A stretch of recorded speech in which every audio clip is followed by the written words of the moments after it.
Okay, ಮುಂದಿನ ಸುದ್ದಿ ನೋಡೋಣ. ಲೋಕದಲ್ಲಿ ಗೆಲ್ಲಲೇಬೇಕು ಅಂತ ದೋಸ್ತಿ ನಾಯಕರು ಪ್ಲಾನ್ ಮಾಡ್ಕೊಂಡಿದ್ದಾರೆ. ಅದಕ್ಕೆ ಸಂಬಂಧಪಟ್ಟಂತೆ ರಣತಂತ್ರಗಳನ್ನ ಕೂಡ ರೂಪಿಸ್ತಿದ್ದಾರೆ ಹಲವಾರು ದಿನಗಳಿಂದ. ಬಟ್ ಇವತ್ತು ಹಿರಿಯ ನಾಯಕರ ನೇತೃತ್ವದಲ್ಲಿ ಸಮನ್ವಯ ಸಭೆ ಆಗುತ್ತೆ. ಹಾಗಾಗಿ ಬಹಳ ಕುತೂಹಲ ಇದೆ. ಈ ಸಭೆಯಲ್ಲಿ ಯಾವ ರೀತಿಯ ನಿರ್ಧಾರ ಮಾಡ್ತಾರೆ, ಚುನಾವಣಾ ಪ್ಲಾನಿಂಗ್ ಯಾವ ರೀತಿ ಇರುತ್ತೆ ಅನ್ನೋದು. ಬೆಳಗ್ಗೆ 10:30ಕ್ಕೆ ಬೆಂಗಳೂರಿನ ಖಾಸಗಿ ಹೋಟೆಲ್ನಲ್ಲಿ ಸಭೆ ನಡೆಯುತ್ತೆ. ಯಡಿಯೂರಪ್ಪ, ಎಚ್.ಡಿ. ದೇವೇಗೌಡರ ಆದಿಯಾಗಿ ವಿಜೇಂದ್ರ, ಕುಮಾರಸ್ವಾಮಿ, ಆರ್ ಅಶೋಕ್ ನೇತೃತ್ವದಲ್ಲಿ ಈ ಸಭೆ ಆಗುತ್ತಂತೆ.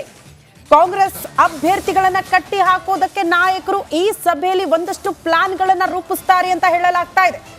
ಪ್ರಚಾರದ ವೈಖರಿ ಹೇಗಿರಬೇಕು, ಜಂಟಿ ಸಮಾವೇಶಗಳ ರೂಟ್ ಮ್ಯಾಪ್ ಬಗ್ಗೆ ಕೂಡ ಈ ಸಭೆಯಲ್ಲಿ ಚರ್ಚೆ ಆಗುತ್ತಂತೆ. ಯಾರು ಹೋಗಿ ಪ್ರಚಾರ ಮಾಡಿದ್ರೆ ಅಭ್ಯರ್ಥಿಗಳ ಪರವಾಗಿ ಸೂಕ್ತ ಅನ್ನೋದ್ರ ಬಗ್ಗೆ ಕೂಡ ಇವತ್ತು ತೀರ್ಮಾನ ಮಾಡಲಾಗುತ್ತೆ.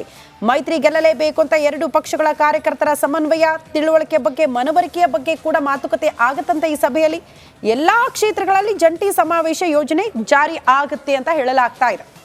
ಕೆಲವು ವರ್ಷಗಳ ಹಿಂದಿನ ಸೀನನ್ನ ನೆನಪು ಮಾಡ್ಕೊಂಡ್ರೆ ಶ್ರುತಿ, ಯಡಿಯೂರಪ್ಪನವರು ಕುಮಾರಸ್ವಾಮಿ ಅವರ ವಿರುದ್ಧವಾಗಿ 2020 ಸರ್ಕಾರ ಅಂದ್ರೆ ನಾವು ಕುಮಾರಸ್ವಾಮಿ ಸಿಎಂ, ಅದಾದ್ಮೇಲೆ ಯಡಿಯೂರಪ್ಪನವರು ಸಿಎಂ ಅಂತ ಒಂದು ಸಮನ್ವಯ ಏನು ಅವಾಗ ಆಗಿತ್ತು, ಅದಾಗದೆ ಹೋದಾಗ ವಚನ ಭ್ರಷ್ಟರು, ಮಾತಿಗೆ ತಪ್ಪದವರು, ಬೆನ್ನಿಗೆ ಚೂರಿ ಹಾಕಿದವರು ಇತ್ಯಾದಿ ಮಾತುಗಳನ್ನಾಡಿದ ಇದೇ ಯಡಿಯೂರಪ್ಪನವರು ಇದೀಗ ಕುಮಾರಸ್ವಾಮಿ ಅವರ ಜೊತೆಯಲ್ಲಿ ವೇದಿಕೆಯನ್ನ ಹಂಚಿಕೊಳ್ತಾರೆ.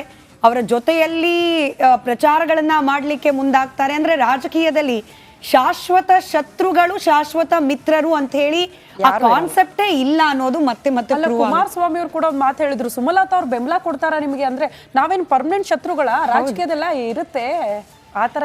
ಕಾರ್ಯಕರ್ತರು ವಿಚಾರ ನೋಡಿದ್ವಿ, ಹೊಡೆದಾಡ್ಕೊಳ್ತಾರೆ, ಬಡ್ದಾಡ್ಕೊಳ್ತಾರೆ, ತಮ್ಮ ವಿರುದ್ಧವಾಗಿ, ತಮ್ಮ ಪಕ್ಷದ ಕ್ಯಾಂಡಿಡೇಟ್ ವಿರುದ್ಧವಾಗೋ, ತಮ್ಮ ಪಕ್ಷದ ನಾಯಕರ ವಿರುದ್ಧವಾಗೋ ಯಾರನ್ನಾರು ಮಾತಾಡಿದ್ರೆ ಹೊಡೆದಾಡ್ಕೊಳ್ಳೋ ಲೆವೆಲಿಗೆ ಹೋಗ್ತಾರೆ.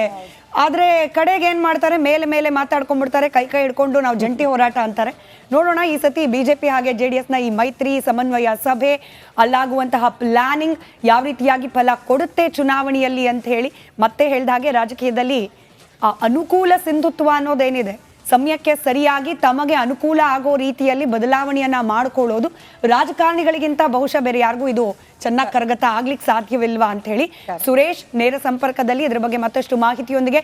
ಸುರೇಶ್, ನಿನ್ನೆನೆ ಎರಡೂ ಪಕ್ಷದ ನಾಯಕರು ಎರಡೂ ಪಕ್ಷದ ಶಾಲ್ಗಳನ್ನ ಹಾಕೊಂಡು ನಾವೆಲ್ಲರೂ ಕೂಡ ಒಂದು ಅನ್ನೋ ಸಂದೇಶ ಕೊಟ್ಟಿದ್ದಾರೆ. ಈಗ ಒಂದಾಗಿ ಮಾಡೋದೇನು ಅನ್ನೋದ್ರ ಬಗ್ಗೆ ಪ್ಲಾನಿಂಗ್ ಅಂತೆ, ಎಲ್ಲೆಲ್ಲಿ ಹೇಗೆ ಯಾವಾಗ ಯಾರು ಪ್ರಚಾರ ಮಾಡಬೇಕು ಅಂತ ಹೇಳಿ ಏನಾದರೂ ಡೀಟೇಲ್ಸ್ ಸಿಗ್ತಿದ್ಯಾ? ಯಾವ ರೀತಿ ಇರುತ್ತೆ ಇವತ್ತಿನ ಮೀಟಿಂಗ್, ಯಾರೆಲ್ಲ ಇರ್ತಾರೆ, ಮುಂದಿನ ಯೋಜನೆಗಳು ಯಾವ ರೀತಿ ಇರುತ್ತೆ ಅನ್ನೋದ್ರ ಬಗ್ಗೆ? ಎಸ್ ಸ್ಮಿತಾ, ತಾವು ಹೇಳ್ದಂತೆ ಈಗ ಒಂದಾಗಿ ಮುಂದೆ ಏನು ಮಾಡಬೇಕು ಅನ್ನೋದ್ರ ಬಗ್ಗೆನೇ ಇವತ್ತು ಇಡೀ ದಿನ ಸಭೆಯಲ್ಲಿ ಚರ್ಚೆ ಆಗ್ತಕ್ಕಂಥದ್ದು. ಅದರಲ್ಲಿ ಪ್ರಮುಖವಾಗಿ ಈಗ ಏನು ಜಂಟಿ ನಾಯಕರ ಭಾಗವಹಿಸೋದ್ರಲ್ಲಿ ಪ್ರಮುಖವಾಗಿ ಎಚ್.ಡಿ. ದೇವೇಗೌಡರು, ಯಡಿಯೂರಪ್ಪ ಅವರು, BO Vijendra, H D. Kumaraswamy, R Ashok ಸೇರಿದಂತೆ ಎರಡೂ ಪಕ್ಷಗಳ ಪ್ರಮುಖ ನಾಯಕರು ಸೇರಿರ್ತಾರೆ. ಸುಮಾರು ಒಂದು 30ರಿಂದ 40 ಮಂದಿ ಎರಡೂ ಪಕ್ಷಗಳ ಹಿರಿಯ ನಾಯಕರು ಈ ಒಂದು ಸಭೆಯಲ್ಲಿ ಭಾಗಿಯಾಗ್ತಕ್ಕಂಥದ್ದು. ಈ ಒಂದು ಜಂಟಿ ಸಮನ್ವಯ ಸಮಿತಿ ಸಭೆ ಏನಿದೆ, ಈ ಸಭೆಯಲ್ಲಿ ಪ್ರಮುಖವಾಗಿ ಅಂದರೆ ಈ ದಿನ ಇನ್ನು ಪ್ರಚಾರಗಳಿಗೆ ಶುರುವಾಗುತ್ತೆ.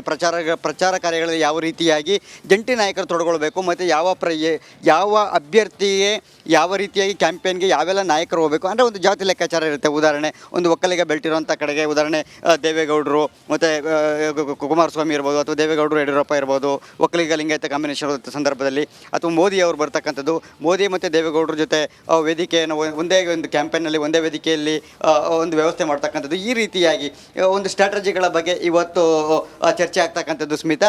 ಇದಾದ ನಂತರ ಸ್ಥಳೀಯ ಮಟ್ಟದಲ್ಲಿ ಈಗ ನಮಗೆಲ್ಲ ಗೊತ್ತಿರುವಂತೆ ಈಗ ರಾಜ್ಯ ನಾಯಕರು ಮೇಲ್ನೋಟಕ್ಕೆ ಒಂದಾಗಿರ್ತಕ್ಕಂಥದ್ದು, ಜಂಟಿಯಾಗಿರ್ತಕ್ಕಂಥದ್ದು, ಮೈತ್ರಿ ಆಗಿರೋದು ಎಲ್ಲ ಓಕೆ. ಆದರೆ ತಳಮಟ್ಟದಲ್ಲಿ ಇನ್ನೂ ಕೂಡ ಕಾರ್ಯಕರ್ತರು ಬೂಸ್ಟಪ್ ಆಗಿಲ್ಲ, ಅವ್ರು ಇನ್ನೂ ಟೇಕಪ್ ಆಗಿಲ್ಲ. ಹಾಗಾಗಿ ಅವರನ್ನ ಯಾವ